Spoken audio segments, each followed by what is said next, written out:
Hello guys, kumusta kayo? So, nandito naman ulit tayo sa ating pagtuturo ng mga iba't ibang topic sa mathematics na kung minsan yun yung mga topic na hindi masyadong nagigets o naiintindihan ng mga estudyante, lalo na dito sa calculus. Meron ditong tinatawag na derivative at meron din tayong tinatawag dito na slope. Sa video ito ay ipapaliwanag ko sa inyo ano bang relationship ng derivative at slope sa calculus. So guys, bago tayo pumunta doon sa derivative ay gusto ko munang linawin sa inyo ano bang ibig sabihin ng slope. Ito guys, slope ay topic ito sa analytic geometry. Ang ibig sabihin ng slope sa madaling sabi ay ito yung measure of inclination ng line. Ang inclination, kung mataas ang slope, ang ibig sabihin niyan ay mataas yung inclination niya. At kung mababa naman ang slope, ay mababa naman yung inclination, yung pagiging incline niya. Halimbawa, itong horizontal line, di ba? So, wala tong slope. Zero ang slope niya. Hindi siya inclined. Ito namang vertical line, matarik siya, masyado. Vertical siya. So, ang slope nito guys sa analytic geometry ay infinity. Wala siyang limit. Wala siyang sukat. At kung ang ganito naman ang linya mo ay normal lang na slope niya. This is a line with a slope equal to 1. Ipapaliwanag natin dito sa video ito yung pagta-translate ng equation sa slope. So meron tayo sa analytic geometry na ganito na equation. Y is equal to mx plus b. So ibig sabihin ng m dyan ay yung slope. Yun ang value ng slope niya, yung m. At yung b ay yung y-intercept. Ang ibig sabihin guys na y-intercept, kung ating i-reviewin sa analytic geometry, ito yung value ng y kung saan dumaan yung line. At isa pang equation ng may slope guys sa analytic geometry ay itong m is equal to delta y over delta x. Ipapaliwanag natin yan maya maya. And this is equal to delta y, simply pag sinabi mong delta y, change in value, y2 minus y1, delta x is x2 minus x1. So itong dalawang ito, ay ito yung familiar na equation ng slope sa geometry. Yan.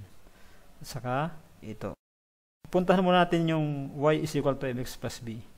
So i-analyze natin yung tatlong linyang ito. Yan.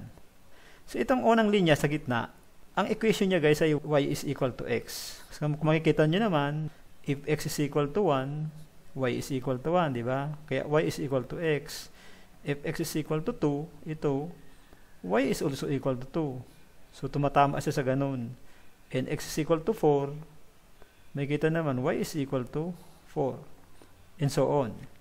So, ito guys, ang ibig sabihin nito, kung itatranslate natin siya dito sa y is equal to mx plus b, ang ibig sabihin niyan guys ay, so meron tayo ditong y is equal to mx plus b. Diba? Ito yung equation. Ito yung formula. So, kung gagawin mo itong y is equal to x, di ba? Y is equal to x na equation. Ibig sabihin niyan guys, okay, ang m niya is equal to ilan? 1, di ba? Kasi ito ay may 1 yan dyan. So, ang m niya guys ay equal to 1. At ito namang b niya, wala siya, di ba? Plus 0, di ba? Plus 0. Y is equal to x plus 0. So, ibig sabihin, ang b niya dyan is equal to 0. Saan siya dumaan? Sa y. Kasi y-intercept siya. Saan siya dumaan sa y-axis? Dito siya dumaan sa 0. O, ganun ang ibig sabihin niyan guys, itong y is equal to mx plus b. So, kunting review muna tayo sa analytic geometry. O, halimbawa naman itong sa itaas. Y is equal to x plus 4. Tingnan natin. So, y is equal to mx plus b. So, ang equation mo, y is equal to x plus 4. So, ibig sabihin naman guys, ang m dyan is equal to 1. Yan ang slope niya. At ang b niya is equal to 4. Kasi, ang definition ng b, y-intercept, kung saan tumama yung line, saan siya dumaan sa y. So, isa lang naman yan, bisis dadaan sa y. Diba? Nandito siya sa equal to 4. Kasi, extending dito, extending doon, wala na, hindi na dadaan muli sa y yan. Isang beses lang. So, that is b is equal to 4. At kung makikita nyo dito sa isang equation, y is equal to x minus 4, dumaan naman siya dito sa negative 4. Pero kung makikita nyo guys, dito sa tatlong equation na ito, yan at ito, para parehas ang slope niya, di ba? 1. Di ba? 1 and 1. So, ibig sabihin ito guys, itong tatlong line na ito, parehas ang inclination niya. Magkakaiba lang siya ng location. So, kung makikita nyo, parehas naman talaga, di ba? Kasi, drawing ito sa, sa scale. Parehas naman talaga. At kung titingnan mo dito, halimbawa, gagamitin natin itong equation na ito. So, makikita nyo, di ba? Halimbawa, nandito yung point mo, point 1. At dito yung point 2. Makikita mo, ito yung delta, di ba? Yan delta. So, ano ba to? 4 minus. So, this is your point 1, P1, P2. So, ang delta y mo, ang change in y from point 1 to 2 is this one, di ba? Yan yung tinatawag natin na delta y. At ito naman yung tinatawag natin na delta x. So, change of position from point 1 to 2. So, makikita nyo dyan guys, ang delta y, kung bibilangin mo, 4. 2, mula siya sa 2, pumunta siya sa 4, ibig sabihin yan is y2 minus y1 is equal to 2, di ba? 4 minus 2 is equal to 2. So, ang delta x naman guys, makikita nyo dyan, ganun din, di ba? From 2 to 4. So, ganun din, 4 minus 2, x2 minus x1. So, kung gagamitin natin to delta y over delta x, this is equal to 1. So, kung gagamitin natin yan, m is equal to delta y over delta x. This is equal to 2 divided by 2. So, this is equal to 1. So, makikita nyo using this equation, okay, 2-point form ang tawag dito. Tapos ito namang y is equal to mx plus b, para pares lang yung mga m nya. 1, 1, 1. So, kahit saan ka dyan kumuha, kahit kumuha ka dito, ganun din yan. Yan. Ito, ang change in position niya is 1. 1 over 1 is 1 uli, di ba? So, ito yung magiging yung delta y. Ito naman yung magiging yung delta x. Kung makita nyo dito sa graph natin, isa lang, di ba? 1 dito, 1 dito. So, 1 divided by 1 is equal to 1. Ito ay 2, di ba? 1, 2, 1, 2. So, kahit pa saan ka kumuha dyan, ay ganun yung lalabas 1. So, iba-iba lang equation. Iba-iba kasing location. Pero para pares ang slope. So, ito napakagandang formula. Ilalagay mo lang dito yung equation sa form na ganito. Makukuha mo agad yung slope. So, by the way, ang slope ng horizontal line is equal to 0. Bakit? Kasi kung malagay ka dito, y is equal to mx plus b. So, wala siyang value ng x, di ba? Y is equal to negative 6. This one is y is equal to negative 6 kasi negative 6 itong lugar na ito. So, wala siyang value ng x. Automatic 0 din yung slope niya. At yung b niya is negative 6. Diba? Dito siya nag-intercept. So, ganun yun, guys. So, ito naman, ang slope nito, vertical line, ang m niyan is infinity. Bakit infinity? Ito ay 0, diba, kanina? So, infinity siya kasi kung makikita nyo guys, m is equal to delta y over delta x. Makikita nyo, ang delta y mayroon, di ba? Halimbawa, point dito. This is your point 1. And this is your point 2. So, from point 1 to point 2, ano ang delta y mo? This is negative 1 to 3. So, meron kang, ang final mo is 3 minus negative 1. So, ito yung equation, di ba? So, this is, ang delta x mo ay, di ba, wala. Wala. Di ba, walang change in x. 5 din ito, di ba, 5. Di ba, 5 yan. O, 5 minus 5. Walang change. Di ba, x2 is also equal to x1.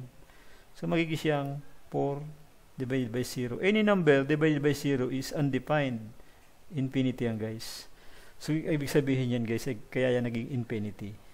Ito ay naman ay naging 0 dahil sa explanation yung kanina. Ngayon guys, punta tayo sa yung kanina, yung derivative as slope. So, makikita nyo, pag ang line ay curve, hindi siya straight, hindi mo makikita yung inclination, yung slope niya, di ba? So, ang slope nitong curve na ito, magkaiba-iba sa kada point, ang ibig sabihin.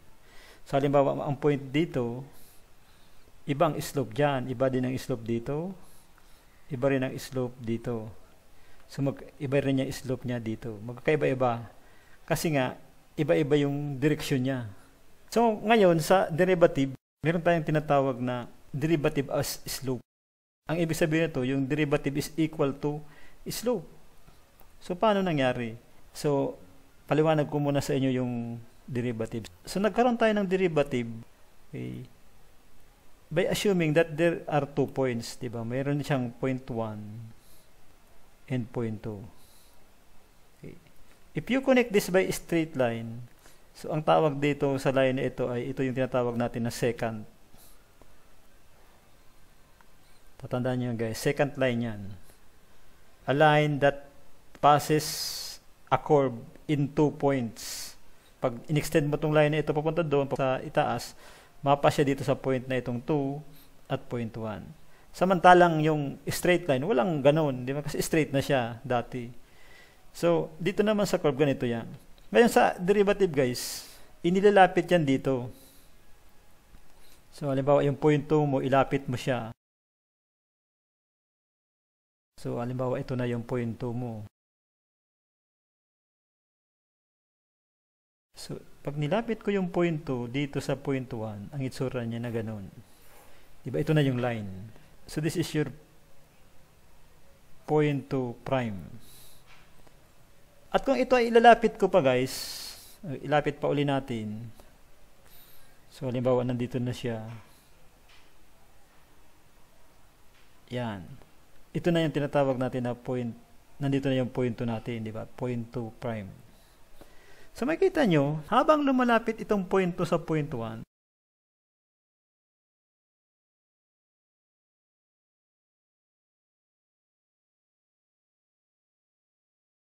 pag inilapit mo ng inilapit ang point 2 sa point 1, so gamit ulit tayo dito ng isa pang kulay. Halimbawa, nandito na yung point 2 ko. Ito point 1. Makikita mo na, coinciding na yung yung line, coincide na yung line dun sa curve, di ba? Lalo na kung paliitin ko pa ito. So, nandito na yung point 2 ko, di ba? Point 2 prime. So, di ba alam natin na ang delta y ito? So, this is your delta y. So, this is our delta y, di ba? Delta y. And this is also our delta x from point 1 to point 2. Ngayon, habang yung delta x, okay, if delta x approach 0, ibig sabihin, lumalapit. Diba? Pag delta x na 0 na, so parang ganun dito na lang siya, diba? So this is your delta x, napakaliit na, and this is your delta y. E kung ilapit ko pa, so nandito na siya. So as delta x approaches 0, this line here, itong line na ito, nagiging siyang coinciding na dun sa curve. Diba? Kung papalaitin ko na naman yung view niyan, makikita nyo yung line natin ay nandun na mismo sa curve. Diba? So, nandun na siya mismo.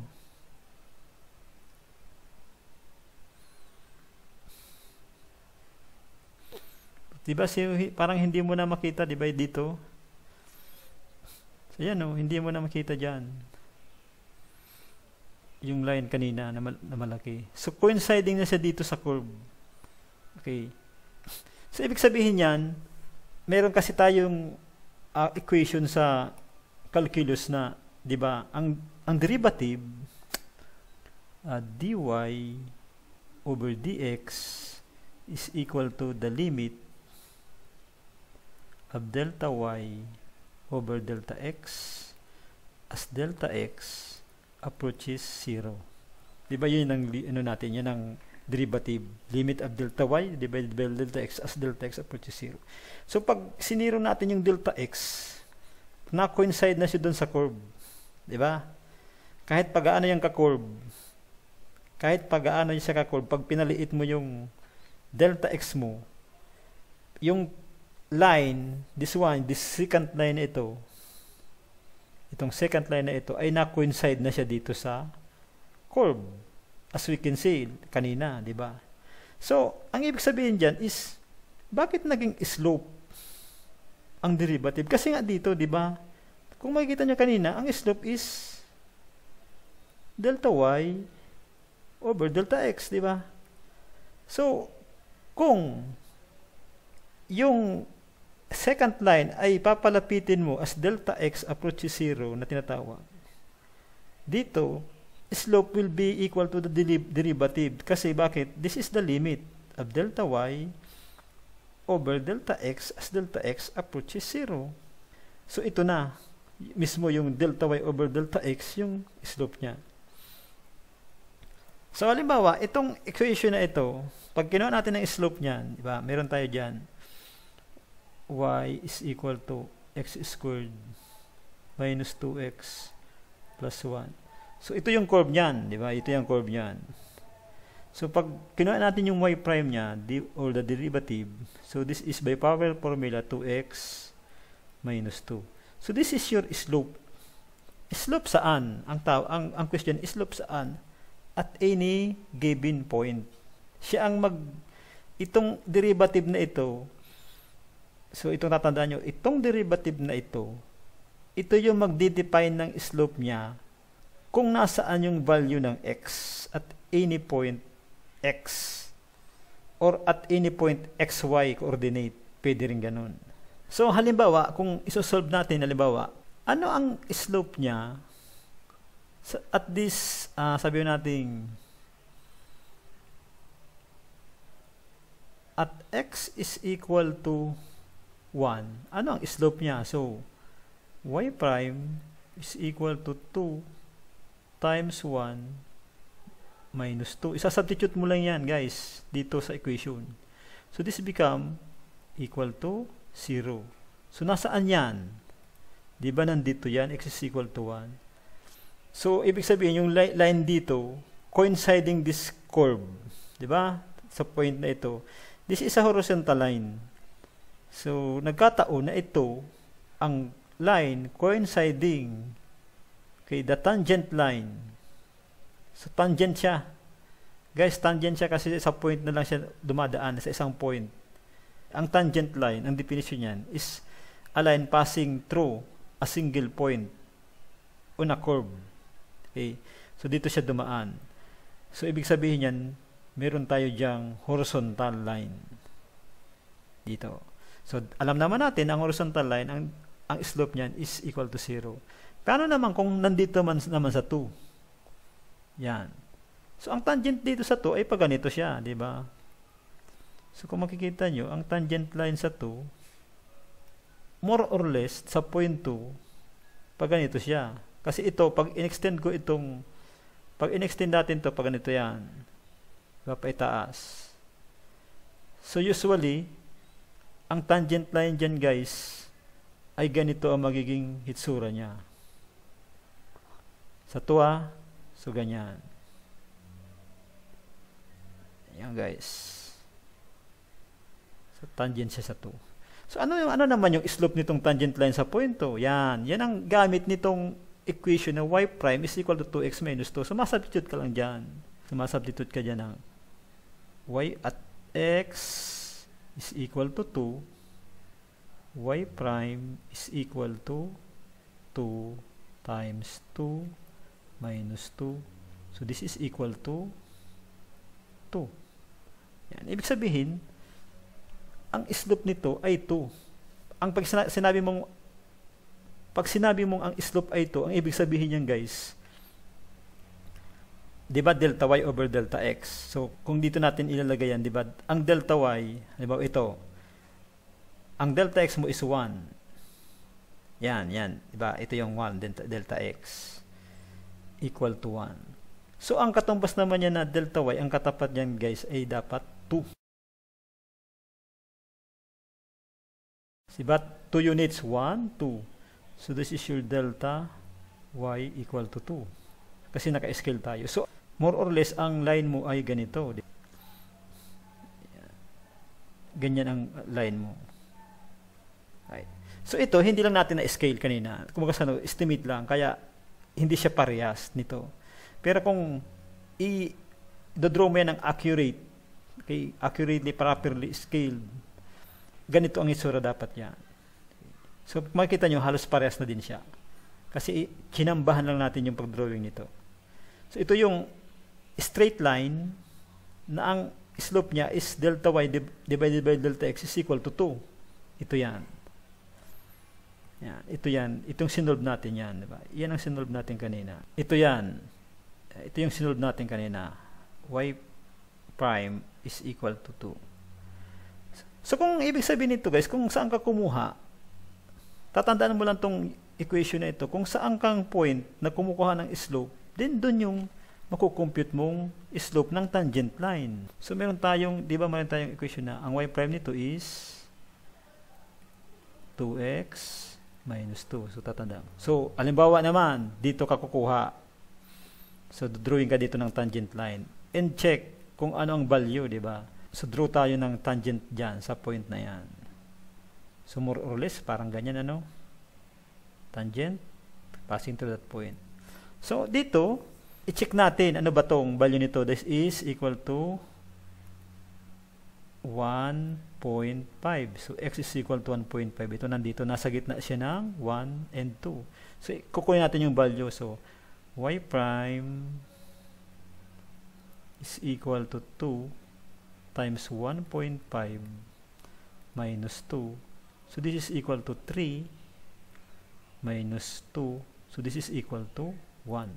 So ibig sabihin ang slope nitong line na ito guys ay equal to 1. So di ba, iba-ibang point niyan, iba-ibang makukuha mo slope. Dito ang slope dito is 0. Na-compute natin. Kanina naman ang slope naman dito ay 2, di ba?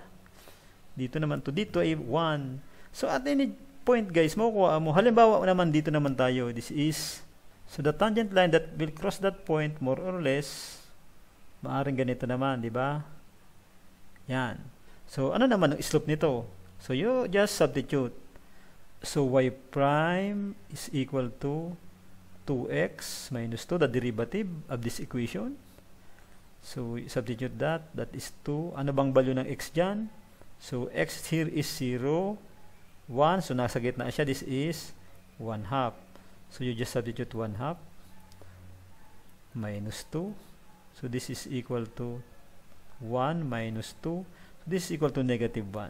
So makikita nyo guys, negative. Tama. Ang slope talaga dito ay negative.